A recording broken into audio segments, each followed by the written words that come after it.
Hi there, Tad Hargrave here, and today is the story of the sad bone lady and how that refers to word-of-mouth marketing. So word-of-mouth marketing is how marketing really works. It's people talking to each other about things.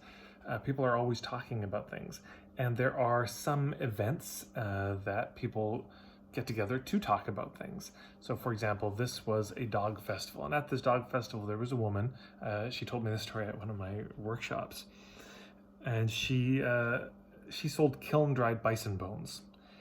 And these are much better than rawhide bones because rawhide can splinter and get stuck in your dog's stomach, give them cancer. But these kiln-dried bones, the dogs just go nuts for. And so she very astutely, in just starting a business to sell these, she got it from the Amish communities or Hutterite communities, and she thought, well, where can I sell them? Well, that's a really good question. That's the hub marketing in action. She thought, well, there are these dog festivals. Maybe somebody told her, so that's a good idea. She got a booth at one of these dog festivals, and when she shows up, she's immediately dispirited because everyone's got their banners and signs, and they're wearing, uniforms and logos, and they have interactive displays. They're having kids come and make dog biscuits with them. Like, oh my God. So she's so discouraged about this, and what am I going to do? She doesn't know. So she puts her bags of bones on the table and goes to register and with the people. And as she's walking back, it's a hot day, sun's shining, and these two black garbage bags have been now heated by the sun for the last 15-20 minutes, and there's flies all around it. And so she's just, oh God, this is awful.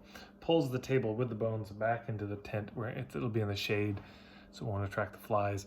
But now she's just thinking about, what am I gonna do? What am I gonna do? And somebody pops their head in, because ironically, of course, now her booth being the only one without something in front is the most unique. It's a minimalist angle, I guess. And so she said, well, I got these bones, and she talked to them a bit, and they asked some questions. They were impressed. They got a bone. They took it back to their dog. They gave it to their dog.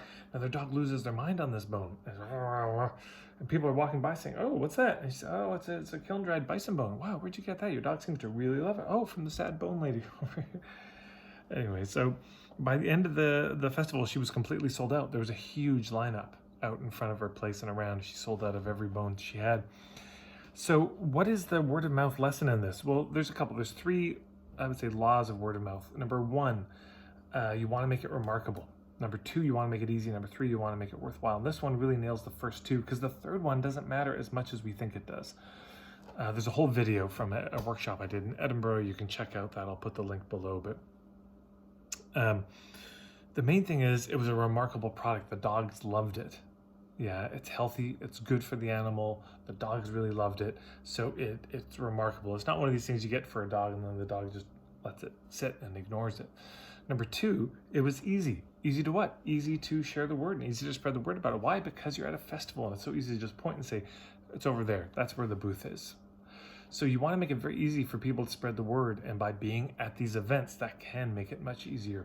And if you combine something remarkable with an event where all your target market is together, the word spreads like wildfire. Why? Because so many conversations are happening, over a weekend. And so anyways, that's one of my favorite stories to share around word of mouth, because it's so simple. It's so obvious in a way. Word of mouth doesn't have to be that difficult.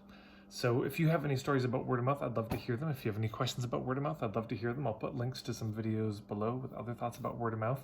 And speaking of word of mouth, if you'd be willing to share this video, I'd be really grateful. You can click the little share button, but also subscribe if you would like to see more videos like this, and then click the little bell icon if you're watching this on YouTube. And if you're watching on Facebook, you can click the like. But also, if you'd be willing to share this video or any other videos I have, of course, that's one of the ways that word of mouth happens. With a few words from yourself about it, it makes a very, very big difference on my end. So that's all. I hope you enjoyed the story, and I hope to hear from you soon.